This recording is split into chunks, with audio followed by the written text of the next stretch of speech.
ৰাজভঁৰালত মানুহৰ ভিৰ সকলো আহিছে এপাক চাবলৈ কি হৈছে কি এনে আজব বস্তু কলিযুগৰ কথা কৈ লাভ নাই স্বামী থাকে অৰুণাচলত পত্নী আছে ঘৰতে কিন্তু কাৰ লগত আকৌ ধৰা পৰিল পৰকীয়া প্ৰেম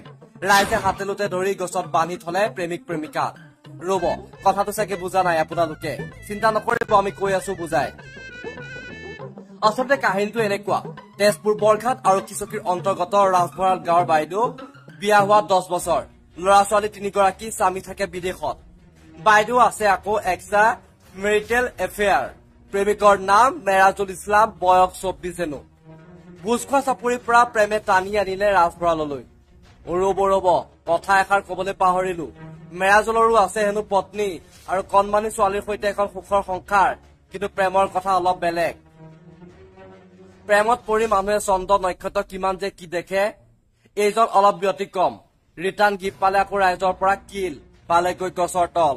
পৰকীয়া প্ৰেম চলি থকা সময়তে গাঁৱৰ ৰাইজে আটক কৰি উত্তম মাধ্যম ফুৰাই বৰঘাট আৰক্ষী ডাইৰেক্ট এনেকে কৈ থাকে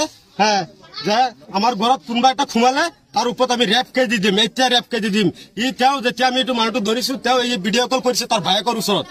ভিডিঅ' কলটো কৰি কিনে চাই আছে তাৰ ভায়েকক এনেকে দম দি আছে এইটো চোৱা এনেকা মানুহ এইকেইটা চবকেইটা মানুহ 4-5টা মিলি আহি কিনে মোক ৰেপ কৰিব মানে এতিয়া ইয়াৰ পৰকীয়া প্ৰেমে আপোনালোকৰ সমাজখনত বিশেষ প্ৰভাৱ পেলাইছে ন বহুত অসুবিধা পেলাইছে আপোনালোকৰ সমাজখন